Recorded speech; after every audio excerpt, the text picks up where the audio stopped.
आपण पाहत आहात सत्याची बाजू मांडणारं हक्काचं न्यूज चॅनल M24 तास। आराम करायचं काय, खाली डोसकं वर पाय, आराम करायचं काय, खाली डोसकं वर पाय, आराम करायचं काय, खाली डोसकं वर पाय। जयंत पाटील यांच्यावरील टीकेचा निषेध, राजकीय मतभेदांमध्ये वैयक्तिक टीका अयोग्य। राजाराम बापू बँकेचे माजी संचालक शहाजी गायकवाड यांच्या नेतृत्वाखाली माजी मंत्री आणि आमदार जयंतराव पाटील यांच्यावर करण्यात आलेल्या वैयक्तिक टीकेचा तीव्र निषेध करण्यात आला।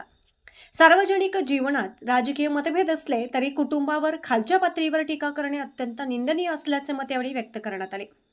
राष्ट्रवादी काँग्रेसचे प्रभावशाली नेते आणि इस्लामपूर विधानसभा मतदारसंघाचे आमदार जयंतराव पाटील यांनी जिल्ह्याच्या विकासासाठी मोठे योगदान दिले आहे।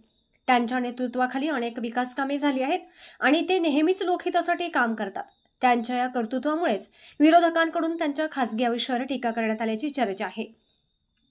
या टीकेनंतर स्थानिक पातळीवर राजकीय आणि सामाजिक वर्तुळात तीव्र प्रतिक्रिया उमटली। शहाजी गायकवाड यांच्या मार्गदर्शनाखाली आयोजित निषेध सभेत महिला तालुका सदस्य स्मिता गायकवाड, ग्रामपंचायत सदस्य जगन्नाथ साळुंके, रोहित माळी, प्रियांका शेटे, डॉक्टर धनाजी माने, अकबर मुल्ला, रंगराव घोडके, सोमनाथ नागरे, दिलीप कांबळे, ज्ञानदेव कांबळे, विजयराज कांबळे, अनिल कुंभार, आनंदा गायकवाड, संपत वाघमोडे, सतीश मतने, संभाजी घोडके यांच्यासह अनेक कार्यकर्त्यांनी सहभाग घेतला।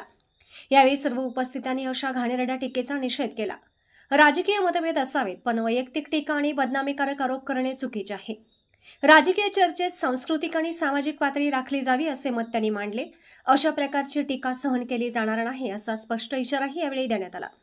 एकंदरीत या घटनेमुळे स्थानिक राजकारणात एकजूट दिसून आली नसून नेत्यांच्या कुटुंबावर होणाऱ्या वैयक्तिक टीकेबद्दल जनमानसात तीव्र नाराजी असल्याचे समोर आले आहे।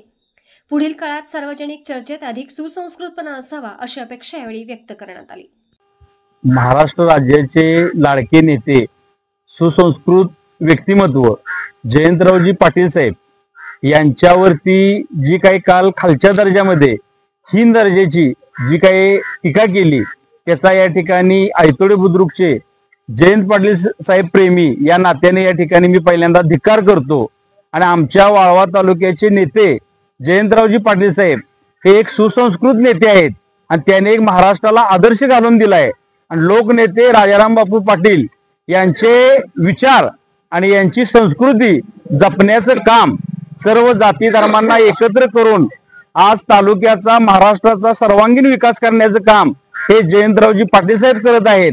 आणि जी काही दयनीय टीका केली किंवा एक खालच्या दर्जाचं विचारहीन वक्तव्य ज्या व्यक्तीने केलं त्या व्यक्तीला आम्ही साहेब प्रेमी या नात्याने एकच सांगतो की इथून पुढे साहेबांच्यावर कुठल्याही प्रकारची टीका जर त्या व्यक्तीने केली तर त्या व्यक्तीस हा वाळवा तालुका कधीही माफ करणार नाही। आणि वाळवा तालुक्यात जर ती व्यक्ती परत दिसली तर तिच्या तोंडाला काळं फासल्याशिवाय इथली जनता राहणार नाही।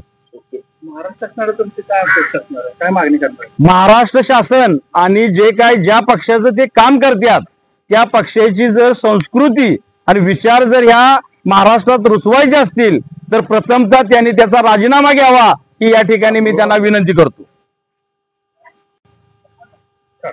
हा तालुका क्रांतिसिंह नाना पाटलांच्या पावन स्पर्शानं फणीत झालेला आहे आणि लोकनेते राजाराम बापू पाटील यांच्याविषयी किंवा आमचे नेते जयंत पाटील साहेब यांच्याविषयी अगदी खालच्या थराव येऊन ज्या माणसानं या ठिकाणी बोललेलं आहे त्यांचा कर्मवीर भूमीमध्ये आम्ही त्यांचा निषेध करतो। आणि खऱ्या अर्थानं सांगायचं म्हणजे याचं नाव कोणी चांगलं एवढं ठेवलंय कुणास त्याचं गुच्छंद नाव ठेवायला पाहिजे होतं। कुठली तिची आत्ती बहुतेक पुतणार राक्षसीनच असेल असं मला वाटतंय। आणि ही अवलाद काय इथं तिथं जलामलेली नाही, कुठं तर डोंगरातच जलामलेली आहे।